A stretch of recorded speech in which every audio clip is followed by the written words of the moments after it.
I'm sitting there and I break out the parabolic mic and I hear something walking over towards us. Bipedal footsteps coming from west to east. And they're huge and they're heavy. Boom, boom, boom. It's getting darker.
Welcome back to the Eye of Jupiter podcast. Today we have a fantastic guest, Mr. Al Santariga.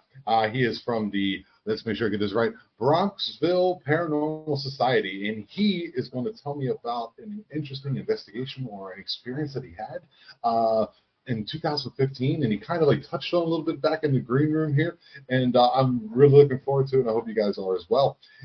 If you guys keep finding yourself coming back to the Eye of Jupiter, please do me a favor, like and subscribe and comment on the show, and you can also find me on you can find me on Rumble, you can find me on Spotify. Every Wednesday I have a live podcast at 7 p.m. Eastern time, and we have all manners of interesting people on. We yesterday my guest fell out, so it was kind of an open mic, but then my buddies came on where we do a special show every once in a while called the Forum of the Forbidden, and we ended up talking about these storms that are coming and hitting Florida, and the ones that went up and hit western North Carolina and eastern Tennessee. By the time this comes out, it's going to be kind of old news. Actually, this will be after the election, but anyway, I hope you guys keep coming back to the channel and enjoying yourself. You can become a member, get extra content in advance, and get yourself a nice little the background on your laptop, and I personalize it just for you as well. So, with all that out of the way, let's please welcome to the Eye of Jupiter podcast, Mr. Al Santariga. Hey, Tom. Thank you for having me, man. Thanks for coming on, man. It's a great honor that you would come on and spend some time with me, dude. I'm looking forward to it. No, the honor is all mine. You invited me on, and absolutely, I try to make as many as I can because I feel honored when people actually request to have me on. So, I never say no to anybody. So I try not to anyway. Yeah, I think I was floating through one of the Facebook groups or somewhere, and I seen you had a really cool post or something of that nature, and I just said, okay, let me contact this gentleman. And you were like, okay, let me see what your podcast is about. I have so many questions. He goes, what's your one of your cool episodes? And I sent you one with James Baker with the giant owl, and he was like, yeah, dude, let's do this. And now here you are. Yeah, no, absolutely. Yeah, I just not all podcasters are created equal, and not all hosts, not all hosts are created equal, and not all guests are created equal. So I like to know what I'm getting into when I'm getting into it. You know what I mean? So yeah, I've been on with some phenomenal hosts, and I've been on with some guys who need a lot of work. But like I said, yes, sir. I mean, COVID made everybody a podcaster. You know what I mean? So that's when I got out of podcasting.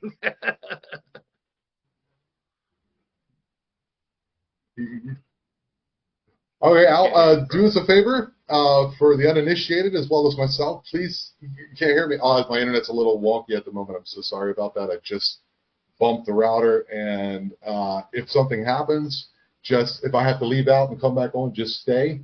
That way we keep the thing, and I'll edit it out later. It's one of those things that happen once in a while. So I'll try one more time. Al, for the uninitiated, the people who don't know anything about you, could you please tell us a little bit about yourself and where we can find you, buddy? Okay, my name is Al Santariga. I'm the founder of the Bronxville Paranormal Society.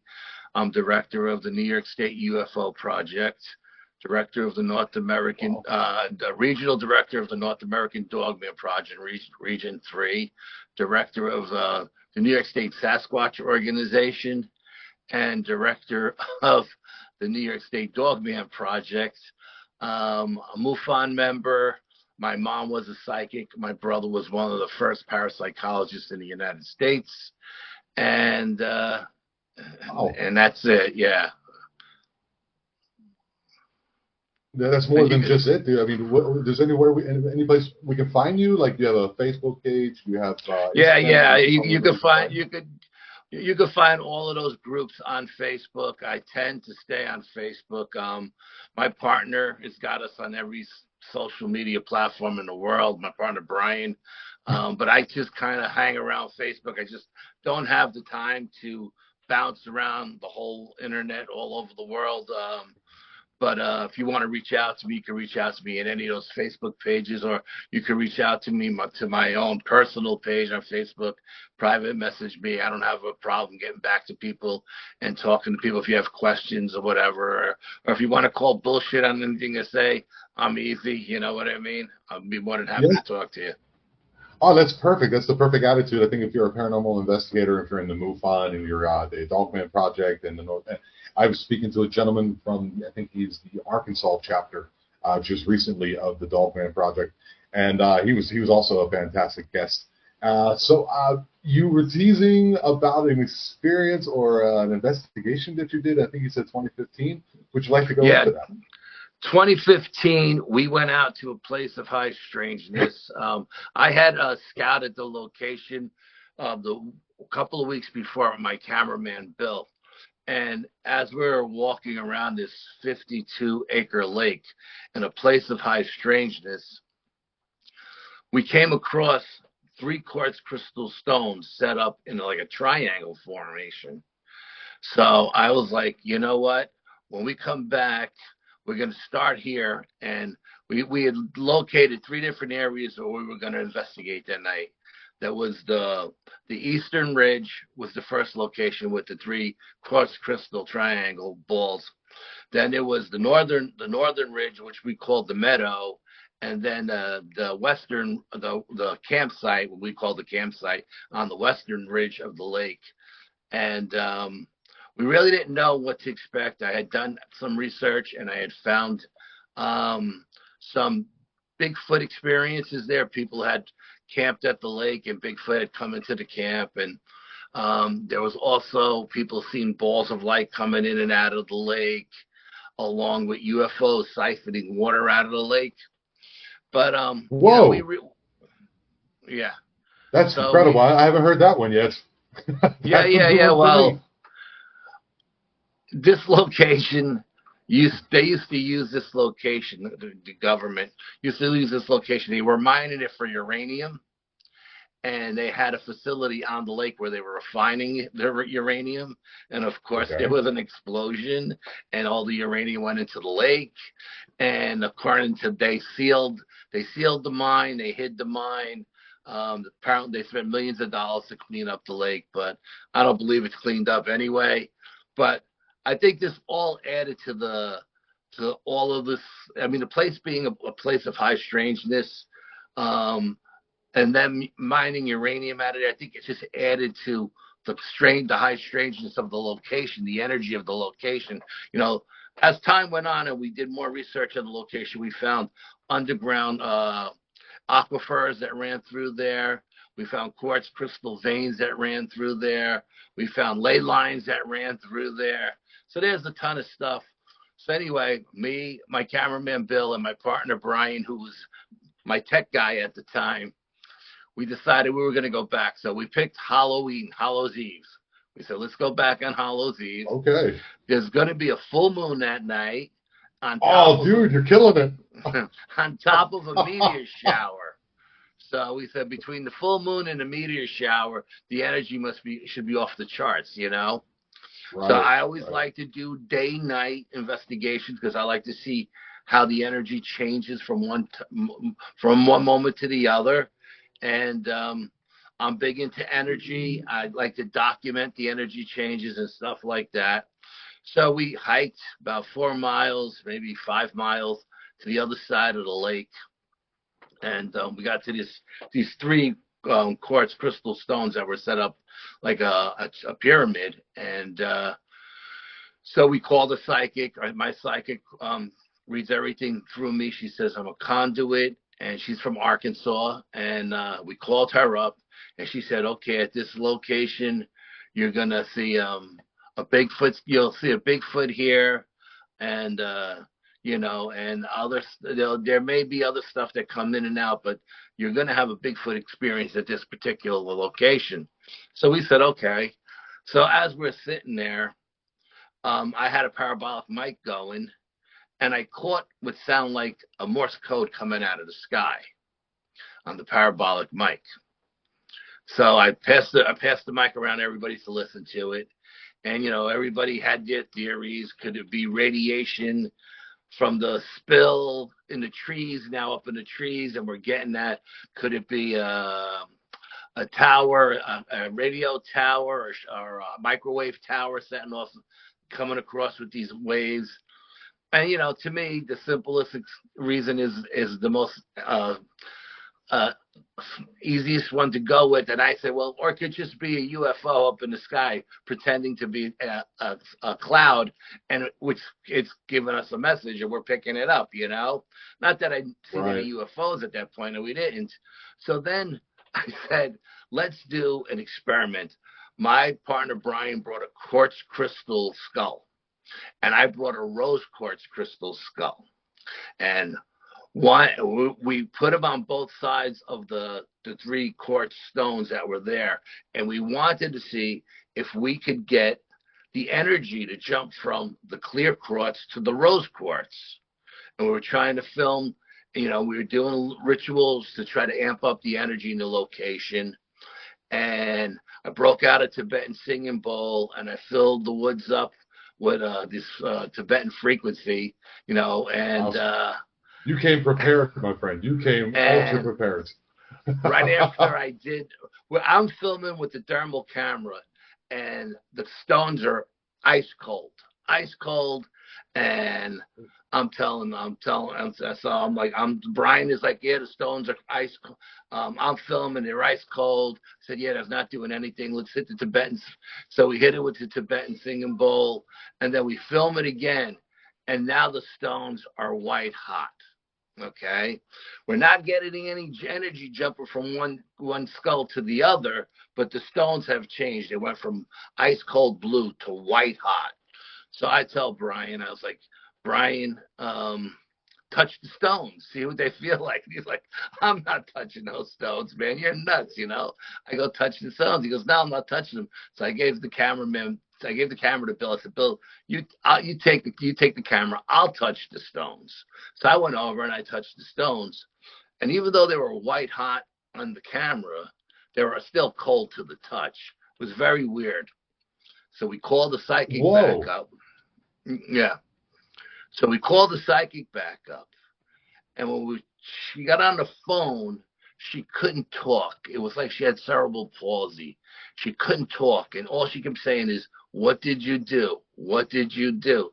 So we had to walk like 100 yards away for her to be able to talk. And she's like, Al, what did you do?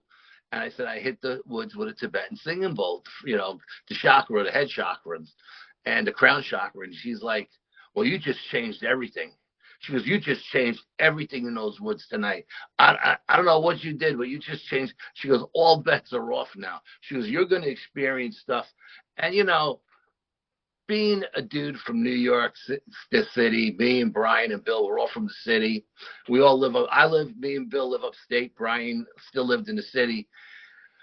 It's kind of hard for us to believe psychics when they tell us all this crazy stuff, because we've seen so many frauds over the years. And she's going on and she's telling us you're going to see this, and you're going to see fairies and gnomes and shadow figures and all kinds of stuff. And we're like, Cindy, what are you smoking? You know what I mean? You know, we're Yeah. laughing.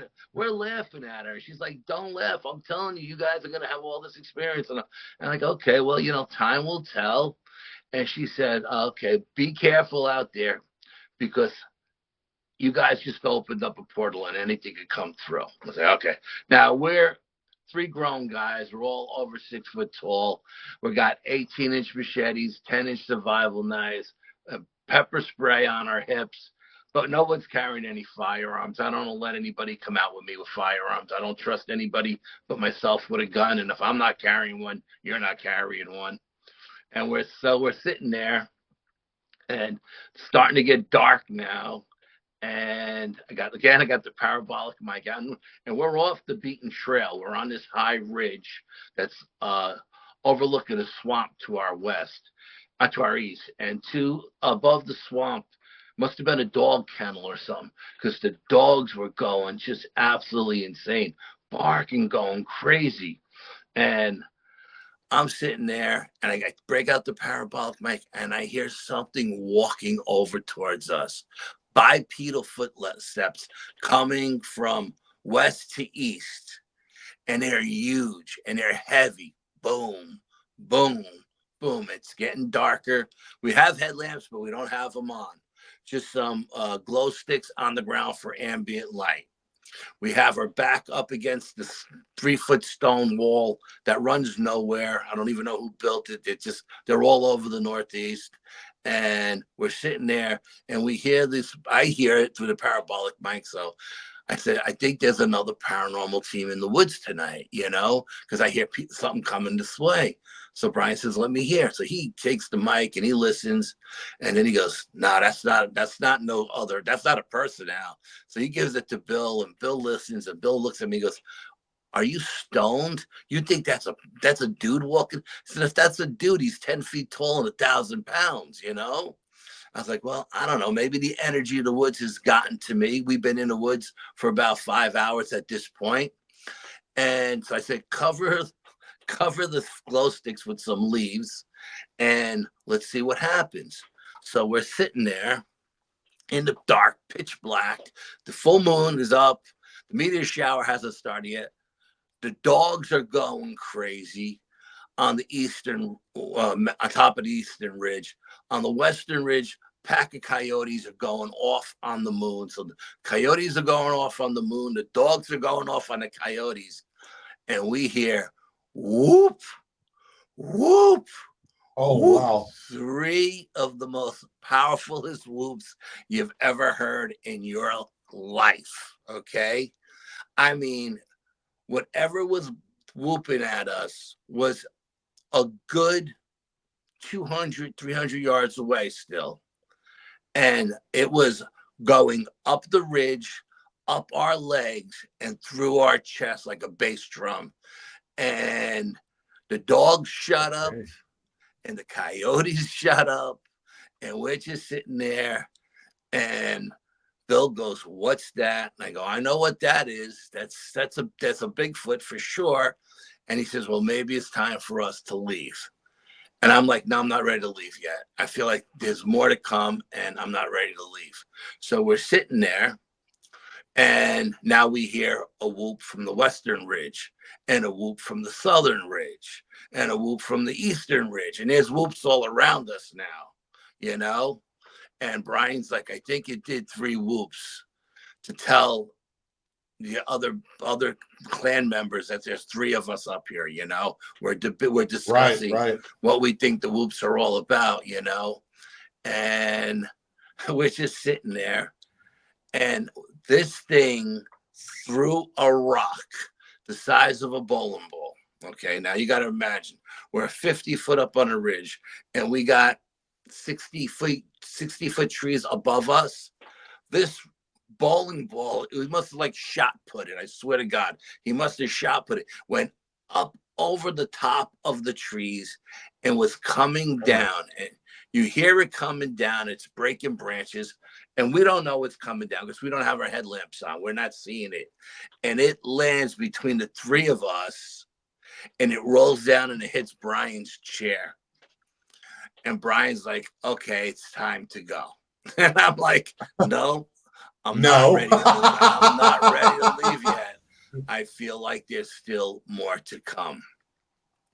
And then the Sasquatch turned and walked away. He went back towards the northwest. So we're sitting there and we're having this conversation. And Bill's actually got his chair up against right up against the back of the 3-foot wall. And we have 3 different cameras going. We got a full spectrum, a IR camera, and a thermal imager going in all different directions to see if we can catch anything. And Brian is to my right, Bill's to my left.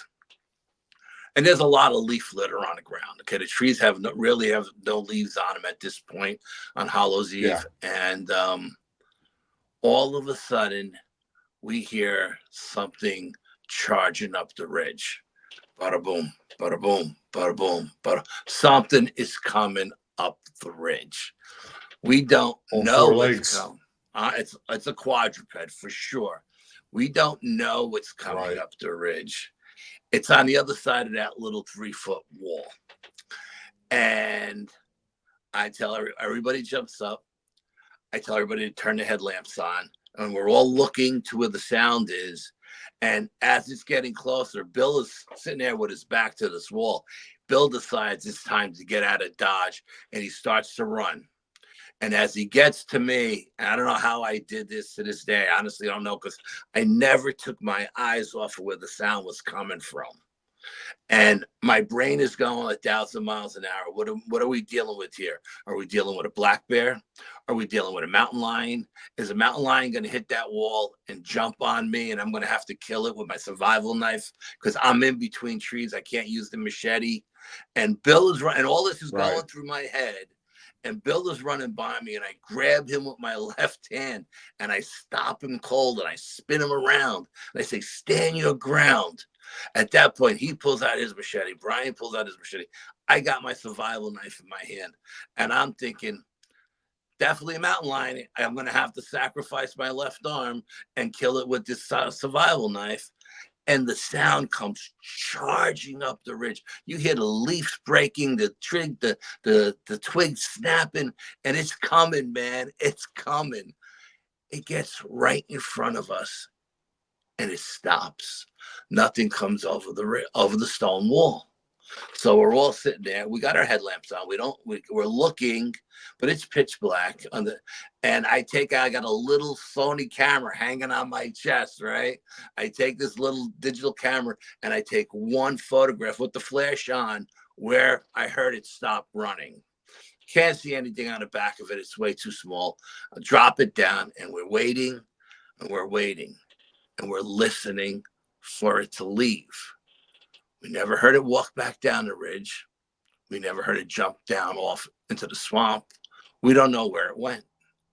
So I say, grab the cameras. Let's go over the wall and see where this thing is. So we grab the cameras. Everybody grabs the camera. We go over the wall. We point the cameras in every direction. We don't see anything. Nothing on any of the camera. Bill pulls out a 1500 lumen flashlight, lights up the swamp like daytime. We don't see nothing. No eye shine, no nothing. There's nothing there. And we're like, we don't know what just happened, but something bluff charged us. And I'm like, I know Bigfoot's bluff charge us, but we heard that Bigfoot walk away bipedally, you know? So we're at a loss. We're really at a loss. I'm wearing a Moldavite stone that's supposed to radiate at alien frequency, right? Because I didn't want to go out into the woods and spend the whole night out there and not have nothing happened, you know? So I was wearing this Moldavite stone. So Brian says, can we leave now?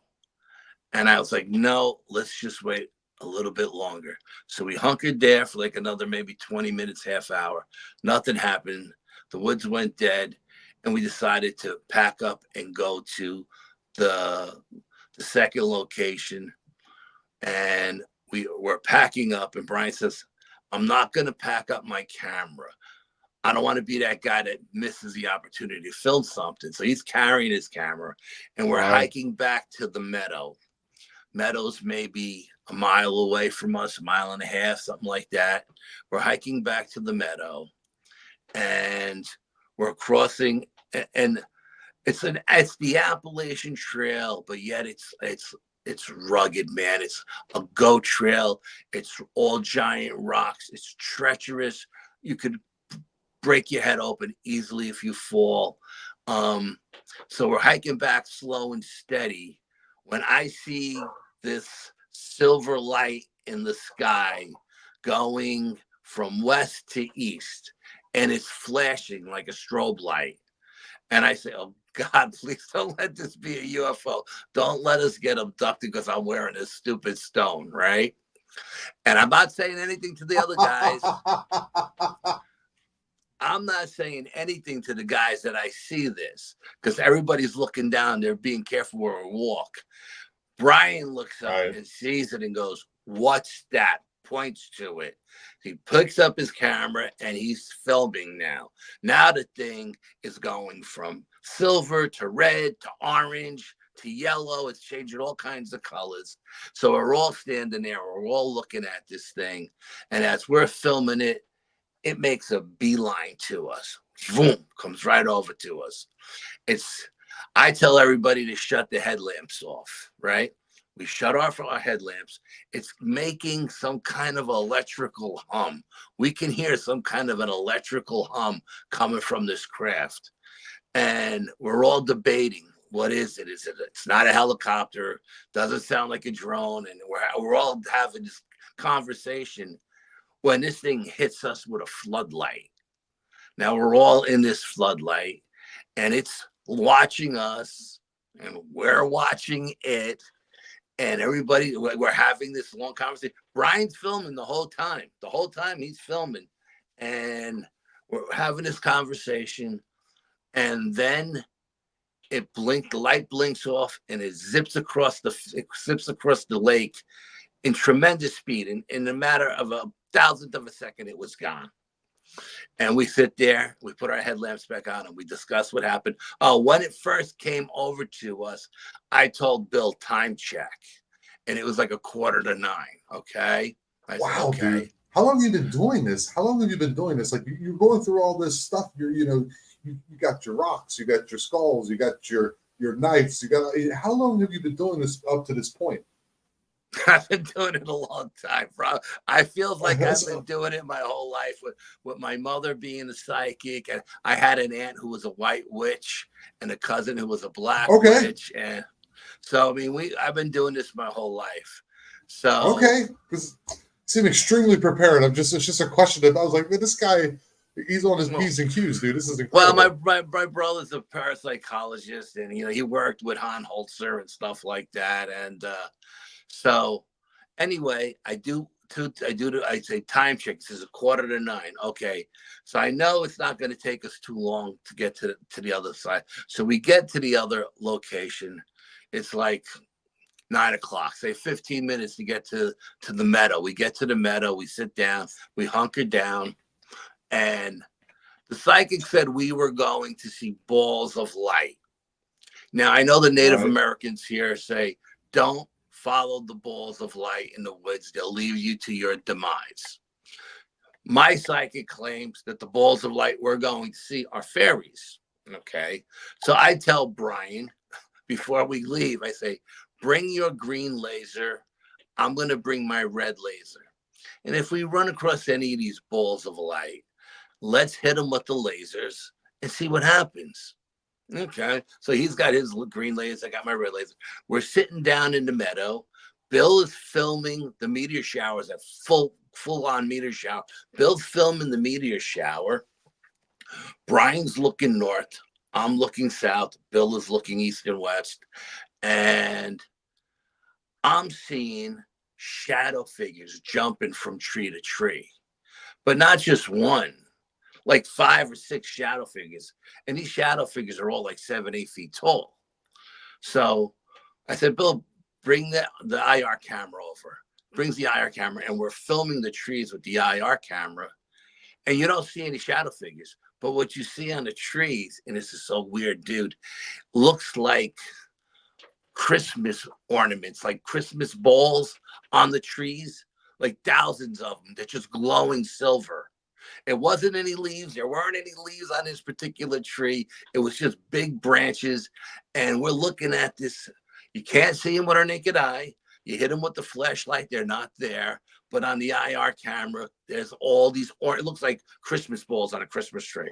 So we're bugging out. We're having this conversation. And then I notice across the lake where we had just come from, two balls of light rose out from behind a bush. And there wasn't any leaves on the bush, but it looked like they came out of the ground behind this bush. So I turned around and I said, Bill, film the balls of light.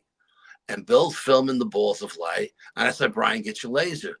Let's see what these things turn into when we hit them with the laser, not knowing what's going to happen. They may turn into a fairy.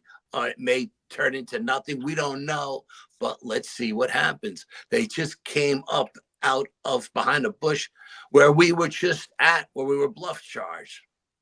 So they rise up and they're up against a cliff. They're about 7 feet high. And I go on 3, Brian, 1, 2, 3. And we hit them with the laser beams. Bill is filming, he's got the camera on the tripod. He's filming. He's got his 1500 luma flashlight. I said, when we hit him with the laser, you turn that flashlight on. Let's see what appears. We hit these two balls of light with the laser beams, and they both blink out. Bill turns on his flashlight. There's nothing there, and there's nothing on the IR camera. Like once we hit them with the ball, we hit them with the laser, and they blinked out. They didn't turn into anything. We didn't see anything with our own 2 eyes. We don't know what the hell they were. According to the psychic, she said they were fairies. We didn't see fairies. We just seen balls of light, So now we're sitting. We sit back down, and we call the psychic. And we say, okay, we're at the meadow. And what are we going to see here? And then she goes through this. Okay. Did you see the shadow figures? Yeah, we seen the shadow figures. Okay. Did you see the fairies? Yeah, we seen the fairies. Did you see the gnomes? No, we didn't see any gnomes. She said, well, you're going to see gnomes. And she says, and there's other things are going to happen. Call me when it happens. I was like, okay. Now it's about 9:30. We call when we first called her. So Brian, who's facing north, I have my back to the woods. He says, I'm seeing tiny little shadows run from tree to tree, back and forth. So I can't make out what the hell they are, but Bill, bring the camera over here. Now we had rigged a monitor on the IR camera, a big monitor with an SD card, plus the camera had an SD card, because we wanted to be able to see what the camera was seeing, right? So I'm sitting down, Brian's sitting to my left. Me and Brian are holding the monitor. Bill is over our shoulder. He's filming with the camera. Hand to God, a gnome, like the little garden gnomes, comes out from behind this tree, and he runs to a tree. He goes from right to left. And we all 3 of us just look at each other. Our jaws are dropped. Like, did you just see that? And we're laughing. We're like, yeah, that's crazy. So we go, well, let's Brian says, keep filming, because I seen more than one go back and forth. But he didn't know what it was because he just seen like a little shadow. And then like 2 minutes later, another one comes out, and it goes from right to left. Now, we're giddy as schoolgirls, all right? Because we got the SD cards, we're filming, the camera's filming, everything is working great. All the equipment is working great. We're not having any issues like you usually do when you're dealing with the paranormal. Right. And Brian says, let's go over and check it out. So we get up and we walk over to these 2 trees, and we got the 1500 luma flashlight plus our headlamps, and we're looking around, and there's nothing. There's nothing. We don't know where they came out of. We don't know where they went into, but there's nothing there but woods. So I decide to do a 360, and I take pictures in the 360, okay? And not knowing anything, I'm taking pictures in the 360, again with my little digital camera, not even looking at anything yet. and we do the 360. I like to do photos after every time we do a ritual. I like to take photos of the 360 just to see if anything shows up. So we're sitting there, and the Appalachian Trail comes down from the north and comes out into the meadow. So we're sitting there and we're discussing everything we're seeing and everything we're experiencing when we hear, hand to God, sounds like a family coming down the Appalachian Trail. A mother and father, two little kids. We hear the parents talking, like murmuring. We hear the kids giggling, kicking stones. And we're sitting in the dark, three large men with 18-inch machetes, you know. And I say, we should turn our headlamps on so when these people come out, they don't just, we're not just there on them and scare the crap out of them. Right. And Brian's like, yeah, okay. So we all turn our headlamps on and we're listening. We're hearing all this murmur and these kids walking, and you can hear them kicking stones. You can hear stones bouncing off other stones. And we're waiting, and we're waiting, and we're waiting, and no one comes out into the meadow. So I was like, no. I said, Bill, grab your 1500 Luma flashlight. Let's go in and see where these people are. Maybe something happened. They need our help. We go in, we get the 1500 Luma flashlight, and we leave all our equipment like idiots. We leave all our equipment in the middle of the woods. We walk away from it, you know, thousands of dollars worth of equipment, because we think some family may be in dire straits. And we walk a quarter mile. We walk a quarter mile up and down the Appalachian Trail looking for this family. There's nobody on the trail. Let's call Cindy. Let's go back to the campsite and call Cindy.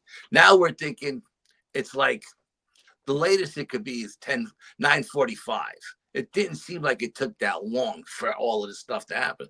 So we call Cindy, and she's like, why are you guys calling me so late? And we're like, what are you talking about?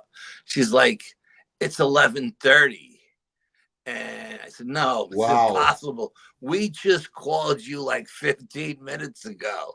And she's like, you know, and I got her on speaker so everybody can hear her, you know. And I got her on speaker. She's like, no, Al, check your clock, check your time. It's 11:30. I'm like, it can't be 11:30. We just called you, and we all check our watches, and it's 11:30 at night. And we tell her about this family, and she says, nope, that family will be there tomorrow. She said, you just experienced a time-space continuum, she said. And that family will, there's nobody hiking down the Appalachian Trail with their family at 11:30 at night on Halloween. She said, that was a time-space continuum you experienced, and that family will be there tomorrow, like during the day. Oh, you seem like into the future, you're saying. Yeah, like this, we had this experience where we were was a time space thing happened. We heard this family coming through the woods at 11:30 at night on Hallows Eve, when she's saying they're not going to be there till 11:30 tomorrow morning. You know what I mean? So it was just crazy. We've been in the woods a long time now, and the energy of the place is really taking a toll on us. So we pack up our gear. Let's move to the campsite, because the campsite, it's getting close to midnight, and the campsite is where everybody experienced the Bigfoots. And they come into the campsite. So we get all our equipment. We hike over to the campsite again, another maybe 15-minute hike or whatever, mile or so down the road. We set up our equipment. We're sitting there, and I don't know who suggested it. I don't know if it was me or Brian or Bill, but it was like a 11:45. And I was like, this is when I wanted to be here at 12 o'clock anyway, you know, because that's when everybody, according to the reports on the Appalachian Trail, it always happens around midnight. And somebody says, oh, you know, tonight is the night we move the clocks back. So it's not really 11:45. It's only 11:15. So we're going to have to sit here for another hour, 15 minutes. And we're all like, oh man, you got to be kidding me. We got to move the clocks back tonight. Tonight's tonight. And everybody's like, yeah, and we're having this conversation. So like nobody wanted to sit there for another hour and 15 minutes, right? And the whole night long, Bill is saying the whole night long, he keeps saying, these woods are devoid of life.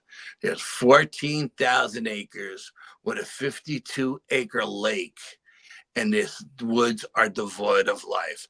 There's no frogs, there's no raccoons, there's no possums, there's no skunks, there's no ducks in the lake, there's no deer, there's no nothing. This place is crazy. No sound. Was there sound? You know, There like was normally you hear critters running around. no tree frogs, no crickets, no nothing. We see nothing. We heard nothing. And Brian tells Bill to shut up. He keeps talking about devoid of life. He says, be quiet already with the devoid of life stuff, you know? So now we're dealing with enough here. Right. So 12. So according to our watches, it's 12 o'clock now. We pack up our gear and we got another 3-mile hike out to at least three, maybe 3.5 miles out to our car that's parked at the trailhead on the main road. And as we're walking out, the game plan is when we get out of here, let's jump on our cars, go to a diner, grab a cup of coffee, a bite to eat, and discuss what happened tonight, you know. Right. Let's recap tonight, you know, because this is typical, you know, kind of stuff that we do when we're done investigating. We always go to a diner and grab a bite to eat some coffee and discuss the evening. So it's okay. Yeah, sounds cool, actually. I mean, it's just what we do. Sounds like a cool thing to do. Well, yeah, it's a New York thing, I think. You know what I mean? We have a lot of diners in New York, awesome, so it's just something we always do. And we hike out, and as we getting closer and closer to people, we start seeing more and more animals. There's deers running past us, and all of a sudden there's a possum in a tree and a raccoon, and we're like, it doesn't make any sense that the animals are closer to the people when you got all these woods for them to be in. Why aren't they deep in the woods? Why are they closer to the road? It didn't make any sense. We get in our cars and everybody drives in different directions. Boom. Nobody goes to the diner. Brian goes back down to the Bronx where he lives. Bill goes across the river, the other side of the Hudson. I go home, and we're just contemplating the night. You know, now I'm looking on YouTube for the whoops, right? Trying to find the same whoops we heard that night, see if I can find it on YouTube, and go to sleep. Next morning, Brian calls me and he says, how you feeling? And I said, dude, I got a fat lip. Like, it feels like someone punched me in the lip. But it's so hard that it almost feels like there's something planted in there, like an alien plant, you know? And Brian goes, well, let me tell you about what happened to me. I said, what happened to you? He goes, I got up this morning and I'm spitting blue phlegm. He goes, and my daughter comes out. She hears me coughing up in the bathroom, spitting blue phlegm. And she says, Daddy, why do you have a little handprint on your chest? It looked like a little kid's handprint on his chest, like a black and blue. So we call Bill. So let's get Bill on the line. We'll do a conference call. We'll call Bill, see what's going on with Bill. So Bill says, I had night terrors all night. I see shadow figures looking in my window all night long, jiggling the door, the sliding glass door to his backyard. Oh, they hitchhiked with him. And he said, and I got a bump on my head like somebody hit me in the head with a baseball bat. I was like, this doesn't make any sense because none of us fell last night. None of us have any injuries to us. Let's call Cindy, see what Cindy says. We call Cindy the psychic. And we say, okay, Cindy, again, we got her on a conference call. And we're all telling her what we're experiencing. And she says, you guys had an hour and a half of missing time last night from the first time you called me to the last time. She goes, I don't know if you were abducted. I'm not sure. I'm not feeling the alien energy, but all I know is the hand that I used to hold the phone up to talk to you guys all night, I have a rash from my wrist to my elbow, only on that arm. She goes, I don't know what the hell you guys did last night. I don't know where you were, but the place you were was one of the craziest places I've ever felt of energy. She goes, I don't know how I got a rash over the phone on my arm. She goes, but once you did the Tibetan thing, you changed everything. And so she claims that we had like missing time, an hour and a half of missing time. And so we all agreed that if we were going to do regression, we would do it together or we wouldn't do it at all. Okay. Whoa. Okay. Right. No, So I'm just like, this is a crazy story, and it's got so many twists and turns. I'm like, okay, now we're gonna go do regression. So okay. I became very good friends with Rosemary Ellen Guiley. I don't know if you know who Rosemary is. No, sorry, I don't. Famous paranormal investigator. She wrote hundreds of books. She had like 10 different TV shows, and she lived in Connecticut. She didn't live far from me. And over the years, I became friends with her at different investigations. I would run into her and stuff, or symposiums. And I always pick people's brains when I'm at a symposium. And we became really good friends. And I said, Rosemary, I want you to regress me, just me. I want to see if we really were abducted that night, and if it was my fault because I was wearing that stone. I said, if it's not a horrible abduction experience, then I'll tell Brian and Bill about it, and you could regress them as well. But if it's going to be a nightmare experience, I don't want them to know about it or to have to live with a nightmare for the rest of their lives, Okay, and my brother's been after me my whole life to get regressed. And I always said, no. But at this point, I'm ready.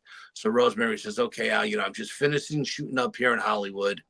And then I'm going to do a book tour, my latest book. When I get back to Connecticut, I'll call you. You come over to the house and we'll do this. Okay. As soon as she got home, she passed away. So I never got the regression. So that was like, I guess, crazy. Yeah. She finished the book tour. She got home. She said, okay, I'm home now. Call me next week and we'll pick a day. Let me know when you're off of work and we'll do it. I said, okay. And then 2 days later, her husband calls me and says, Rosemary passed away last night in her sleep. And I was like, oh my God. So he said, well, I guess it wasn't meant to be then, So, right. Did you at least maybe think about contacting your brother? No, because I know my brother is, like I said, he's a parapsychologist, and he hasn't really had the experiences I've had. He's only seen one UFO, and that was when he was a kid in Italy riding across the Alps with his friends in the village. I've had hundreds of UFO sightings and experiences. And as a matter of fact, 2 weeks from tonight, I'm going to be in the Danbury Library for the Western Connecticut UFO Conference. And I'll be there with Mark D'Antonio. He's doing one. I don't know if you know who Mark is, but he's a big MUFON guy. He does all the photo analysis. He's got a thing he does. It's called Sky Tour. I think it's on KGRA radio where he's got 2 observatories, one in Connecticut and one in Arizona. And he does all this filming of stuff like the deep space kind of stuff. You know what I mean? Uh-huh. And so I'll be there doing a presentation there in 2 weeks from tonight. But I didn't tell my brother. I did tell him that I was going to do it, and Rosemary was going to do it for me. And he said, well, don't you know anybody else? And I said, yeah, I do know a few other people, but I really trusted Rosemary. I Rosemary understand. had I understand. these other people that I know through other people, and I know of them. I don't know them personally. Rosemary, I knew personally, and but that night was so crazy, and Are man, you are you God, maybe apprehensive? I mean, I know maybe it's a trust thing. I understand that, but are you maybe apprehensive about what maybe you'll find out? no, I'm more concerned of the people putting suggestions in my mind while I'm Fair enough, out. dude. Fair You know what enough. I mean? Yes, I understand that. Yeah, I don't want any subliminal messaging being done while I'm under, what color was the UFO? Who said I seen a UFO? You know what I mean? Right, Yeah. right, dude. So you've been So doing this for a long. Have you gone back to this place? I've gone back a million times. As a matter of fact, I found a location on the western ridge. It's a high ridge. Um, I was, oh my God, this is so crazy. I was showing a friend of mine from England, a podcaster from England, was here for the Pine Bush UFO Fair we have every year in Pine Bush, New York. And my cameraman Bill was with us. And she said, Al, take me to this location, show me some Bigfoot structures. I've never seen them in England. So I said, Right. okay. So we went back to this location, and it was a dry summer that year. And we were actually able to get into some swampy stuff where it was swamp, would normally be swamp, was dry. And Right. I'll send you the clip when I'm done, the audio clip. Okay. We got a right. class A EVP where we're in Okay. the swamp, and I'm showing her. Bill is filming because he's the camera guy, and I'm showing her. Could I put the EVP at the end of this episode? Like add it on later, like in post? Okay, Sure. cool. Thank you.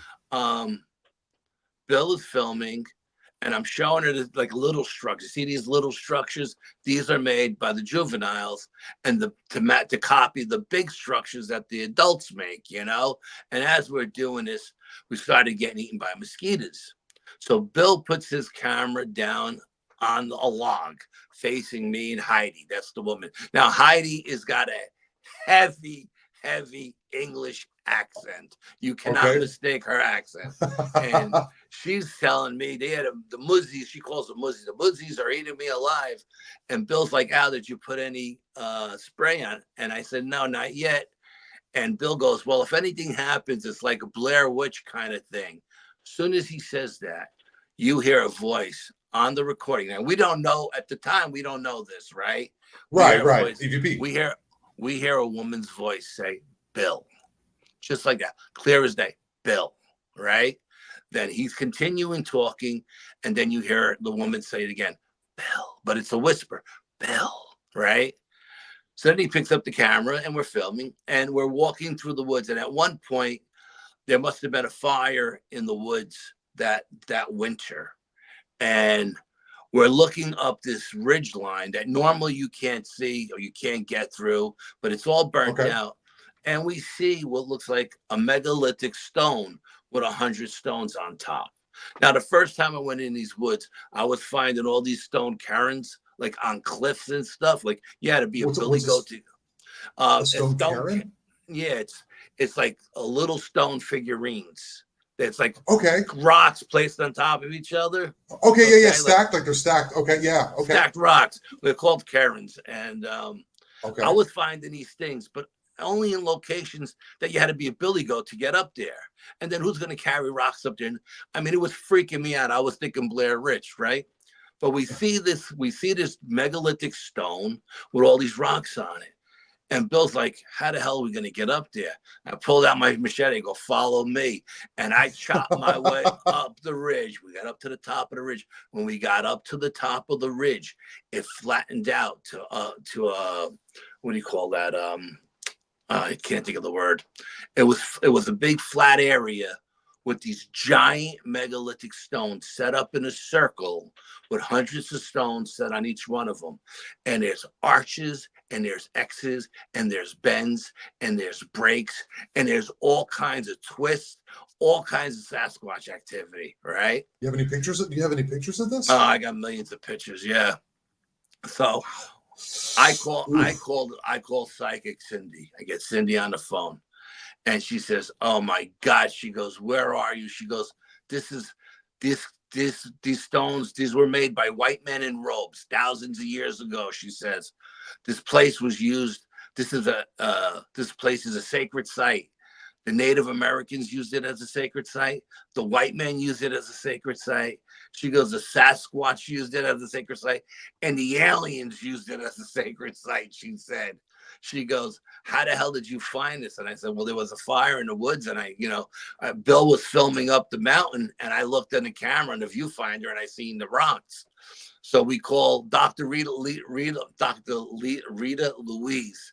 She's like an archaeologist or something. We call her up and we say, "Doc, look at this." We FaceTime her and we show her all these stones. And she goes, "Where are you guys? In England or Ireland?" And we're like, "No, we're in New York." She goes, "Well, this is definitely a megalithic site, you know?" And I'm like, "Yeah, this dude. is crazy." I've been going back to that location for years now with the Sasquatches and stuff. And I got all kinds of experiences there. But I mean, but Bill goes home that night.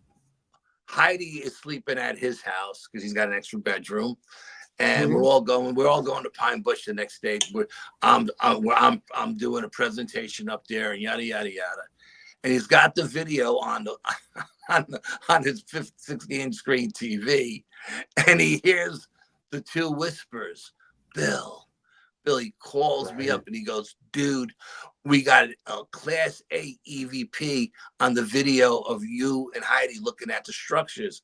And he's freaking out. And I go, "What are you freaking out for, dude? This is what we do." Said my name. It said my name. Yeah, he said it didn't say your name. It said my name, Yeah. Yeah, that's creepy, dude. Yeah. And I said,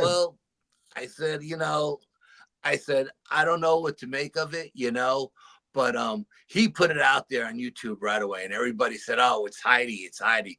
But believe me, hand to God, if you hear Heidi's voice in the back of the video, and then you hear the whispers that say, 'Bill,' this person had no English accent. This person had just a clear as day American accent. And both times she whispered, and his name is so clear. It says, 'Bill.' Right. Twice it called to him. I don't know why it called to him, but freaked him out." So you've been doing this for a long time, Al. Like, what is your take on all these things that you're running into, all this phenomena? What is your do you have any type of overarching theory, or what is it that you think this is? No, I believe that it's all connected. All of this is connected. You know what I mean? I think it's got, and the way I believe it's connected is via consciousness and frequency and vibration and intention. I think your intention is really, really big, and right. I think when you add those four things together, no matter what you're investigating, whether it's cryptids, UFOs, or ghosts, you're going to get what you're looking for. Okay. Now, we put all our stuff out there on YouTube. We had a YouTube channel. We put it all out there raw. And my partner Brian said, "Listen, we're working guys. We don't have $1,000 time to edit. We don't have $4,000 worth of equipment. You see anything, you let us know." Every month we had a meeting, a BPS meeting. We had an evidence review meeting, and we put all the evidence on the 60-inch screen television, and we'd go through it, And for some reason, me and Brian and the other 10 guys on the team, or who was ever at the meeting, because I would invite friends to come too, and we never noticed anything. This dude from California calls me up and he says, "Dude, you know that picture you took of that wall the night you got bluff charged?" I'm like, "Yeah." Because there's a dog band in that picture. Oh my! I'm like, "What are you talking about?" He goes, "Look at the wall. there's a dog man's head sniffing you guys from behind the wall. I go, The send picture me the that you picture. took. Yeah, that The one one that you picture I took. took. Only Right, that one right, right, picture, right. yeah.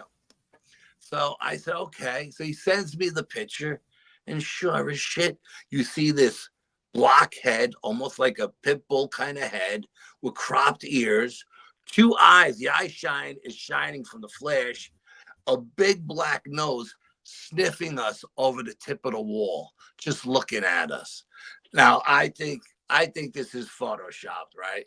I go, no, there's no way we're sitting at the evidence review on a 60-inch screen TV and 8 guys didn't notice this.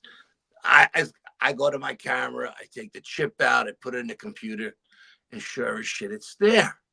And I was like, how did none of us see this thing? It's staring us right in the face. So then the guy calls me back like 2 days later. He says, dude, when you were in the meadow? I was like, yeah. And you did that 360 photo? And I'm like, yeah. He goes, you caught a Bigfoot underneath a tree. I go, what are you talking about? He goes, right where your light ends, or whatever our headlamps ended. He said, beyond that illumination, just beyond it, is a little tiny red maple. It's the only tree in the woods with still has leaves on it. He goes, look Right, underneath right. that red maple. He goes, there's a Sasquatch on its arms, like belly crawled, watching you guys. So I go, send me the photograph, right? And he sends me the photograph. And there's this thing. It looks like the lion from the Wizard of Oz, this big ass head. You can see the conical head. It looked like it had a Fu Manchu, right? And it's Right. sitting there. And I say, again, this is Photoshop. There's no way.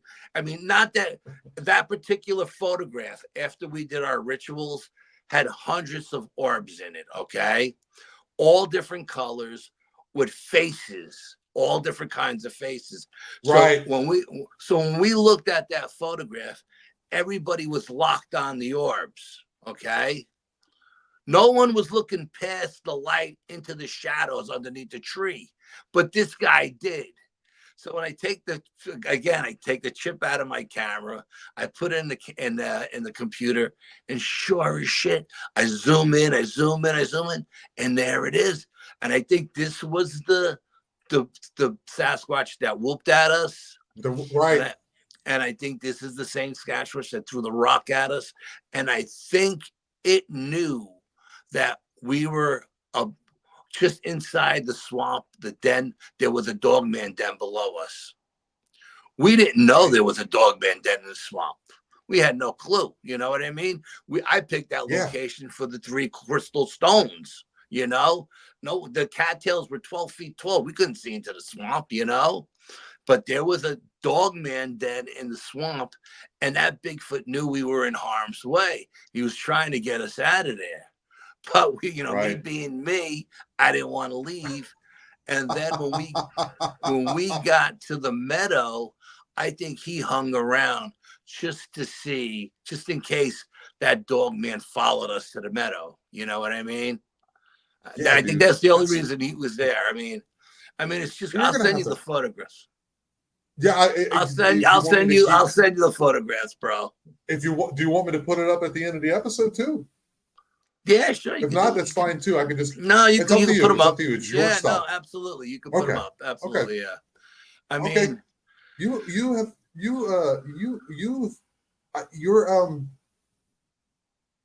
You're different. I've run into a lot of investigators, and there's a lot of great investigators out there who really go through and make sure that they're not, like those things that can be just, just happenstance. But it's different. Like I don't know what kind of rituals you're doing. We haven't gotten into that. No.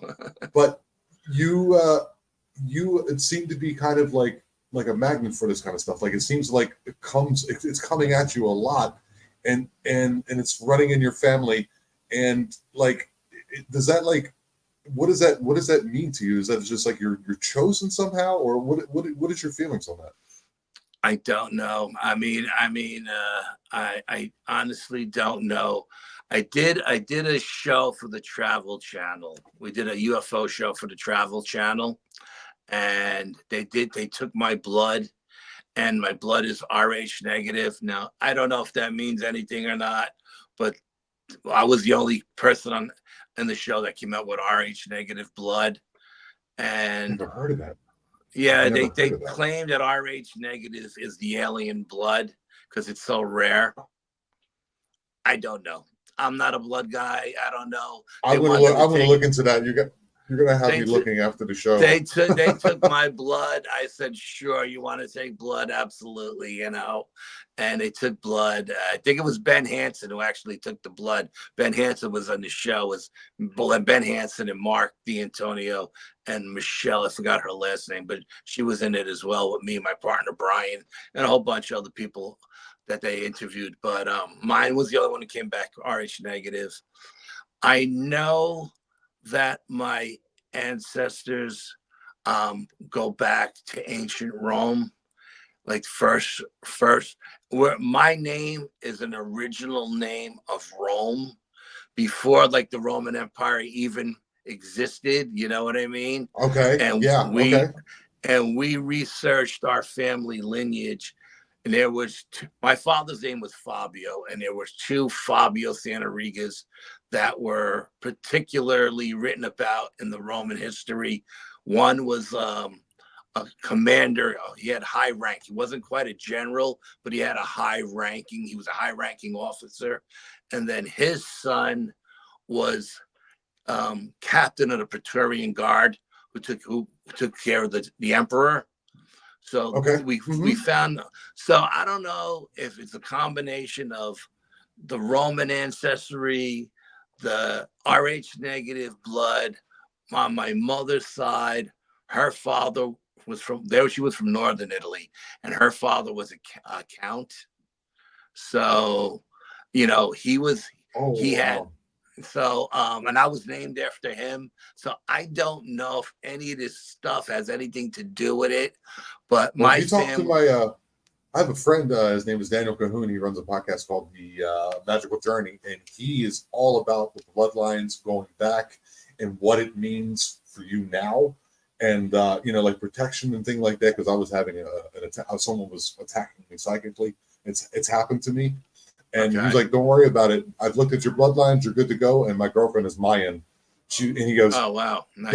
yeah. So right, very, very beautiful woman. And she's like, "Trust me. You're not going to have any issues. Her bloodlines will definitely protect you, and she has witches in her bloodline as well." And I go, "Yes, she told me about that too." So yeah, there's probably something to do with it there, dude. This has been a quite pleasant surprise, man. You're gonna have to grace me with your presence again. I would love to pick your brain about things. It's been fantastic. I didn't have to do anything. You're gifted at even speaking, dude. You're fantastic at this. That's what people tell me. Yeah, everyone tell everybody. Very New York, though. Very New York. Well, You said yada yada yada. I am what I am. You know. Yeah. This is great, dude. Thank you so much for coming on the show. No We're gonna have to do this again. And as soon as we get off, I'll start sending you some photos. Yeah, you'll see what I mean. Yeah, and I'll find that video clip of that EVP too as well. Yeah, and you can send me all your links too, like so people can go through, because people like the people who are with me, they'll go back and they'll look, man. I mean, the people that like dig what I do, they'll go, "Oh, I'll check those videos," and maybe they'll find something else. You never know, man. You never know. If you have I would love to find a channel and like put it out there so people can look into it. I stopped putting stuff out on the YouTube channel, and I used to do reports for every investigation, but I started catching people taking my reports and tweaking them and putting them in books and stuff. You know, they were robbing my shit, and they were making money off of my shit. And they would just tweak this, or they would tweak that enough so that it wasn't like copyrighted and stuff. And so I pissed me off. We put out music in my band, right? Yeah. So you're just like, the hell with it. I got you. Like I put out music with my band on this is a long time ago. This is 10, 15 years ago. And then someone just grabbed all the music and put it on their channel. And then I wanted to use some of my music that I wrote for my channel, for this channel. And they were like, yeah, you can't do that. I'm like, how is that even possible? It's just, I wrote this. So I understand, like, the, like the anger and that then when surrounds that. when But you at the same confront time, like, maybe you would reconsider and think. I have been What reconsidering. I mean by that is, like, reconsider, because it's not about the money so much. Sometimes you're like, if you're doing this, for me, this is me. I'm just like a medium to get like people to, into your stuff, because you're the boots on the ground guy, dude. You're the guy out there actually doing it. You're the one with the balls. You're the one out there putting, it could be, physically, harmful to do what you're doing. Life threatening. And Absolutely, yeah. And I got my friend Harley Owens, who's in Tennessee, He's up in Eastern Tennessee in the Smoky Mountains. He's got pictures of Dogman too, and Bigfoot as well, that he sends me, and he does the same thing. He just goes click, click, click, and he had a picture, dude. So what I'm basically saying by reconsidering is that it's about the information in the end. Of course, it's your stuff, it's your material, but hopefully, that will maybe help a little bit. With me, it burns my ass. Like, if someone asked me, I would say yes, but if you want to use my stuff, just ask me. But when you're stealing my shit, that burns my ass, and now I'm not putting anything out, so no one can steal any of my stuff anymore, because I don't care, like, I'm not in it for the money. I'm doing a cleansing on Saturday. Okay, I got a cleansing, a giant house. There's all kinds. That's a whole nother show. And I don't charge it. I don't charge people for my stuff. You know what I mean? When I go out and I do stuff, because I'm not about the money. I don't care about the money. I'm doing it for people, to help people, But when people are making money off of my shit and not telling me about it and sneaking behind my back, and then, that just rubs me the wrong way, I agree. It's about respect with me. I'm all about respect, and if you disrespect me that way, then I'm done with you. It's so New York. It's so New York and so Italian, but at the same time, I completely understand this. The way you say it makes me a little bit scared. But at the same time, I understand that. I really do, man. Once again, Al, thank you so very much for coming on the show. I'll send you those I links appreciate and it. those photos. Yeah, and then I'll add them on to the end. And I'm definitely going to contact you in the future, and then you can come back on and we could talk about anything you'd like, of course. Okay, absolutely. Yeah, I mean, like I said, we didn't even touch on my Bigfoot stuff, or my UFO stuff, or my ghost stuff. You know what I mean? Yeah. You just like, I got this story, Tom, and I'm going to get it out there. And like, that's one hell of I got to think when I'm going to even like name the episode. I'm like maybe something like A Night to Remember or something like that, because there's so much packed in there. When you post it, because then if you send me the link to the show, I'll promote the crap out of it. Absolutely.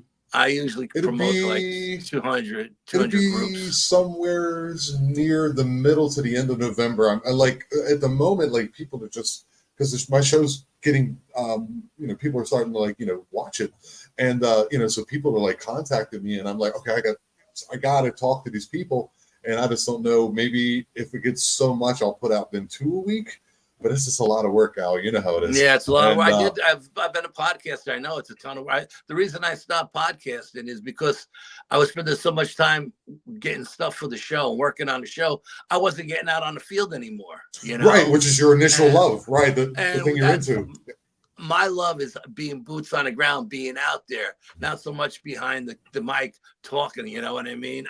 I'd rather be out there experiencing stuff, and that's why I walked away. I can't do this, because when we did our show, we were like a perfectionist, you know what I mean? And I had all my I's were dotted, T's were crossed. I had backups for backups and all kinds of stuff, and I was doing so much work on the show that I could never get out in the field. And I was like, no, what am I doing? This is not for me. I want to be out there experiencing stuff. You're definitely that kind of guy, because you were like, before he's like, so when are we coming on? I was like, 5. And you were like, don't you want to do a mic check? Don't you want to see what we're going to talk about? I'm like, well, yeah, but I'm getting off work, dude. I'm doing my best. And then like, okay, send me a show. And then you had questions about the show. I was like, okay, so this dude is that kind of guy.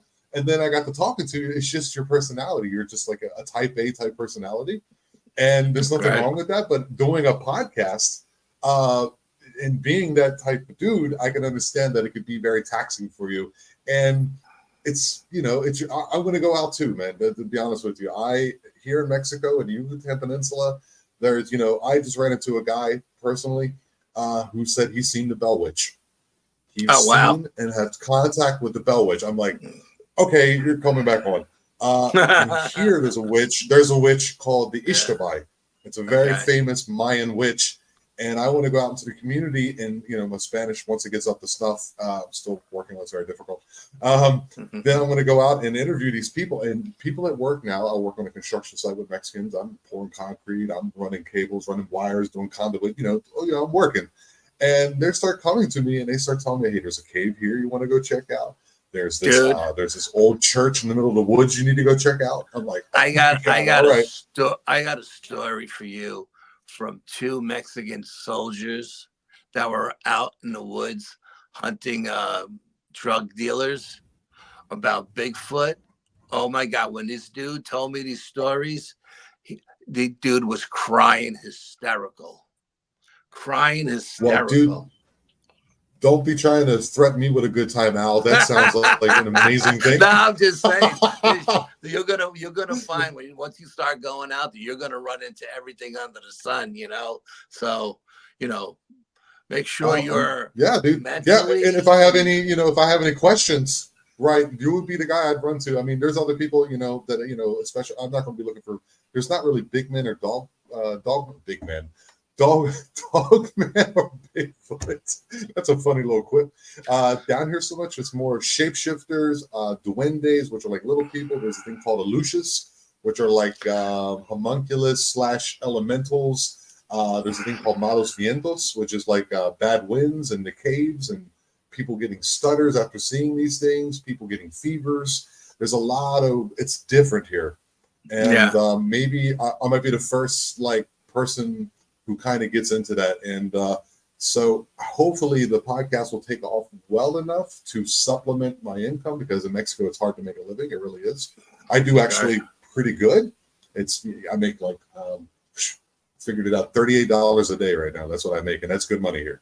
That's really good money. Yeah. So if the podcast happens to take off, because I enjoy doing it so much and running the, you know, cool fucking cats like yourself, this is what I want to do, and I'm going to get into the field, and you'll be one of the dudes I'll be in contact with for sure. Yeah, like, be careful though. When you got, what do I do? What do I don't do?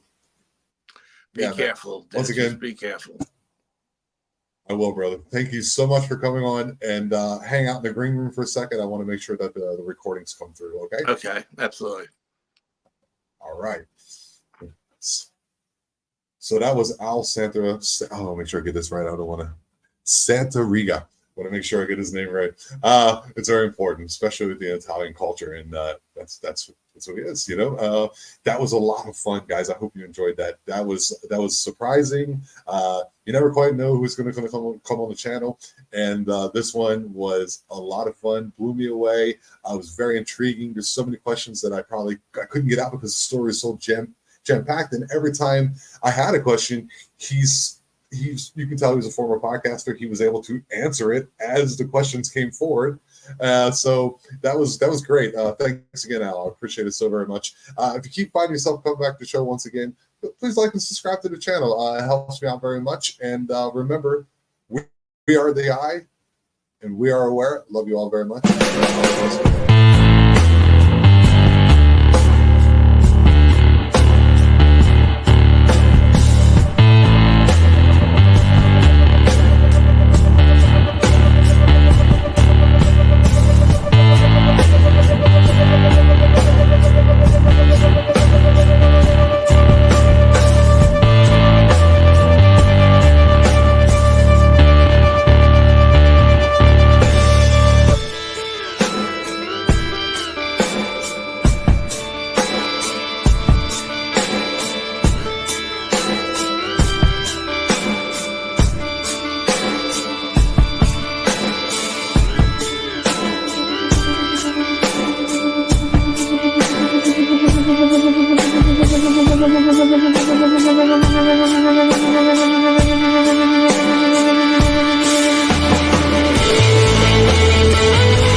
and ivy too. And all right, I'm gonna put my camera down a second. When something happens, it's almost like Blair Witch.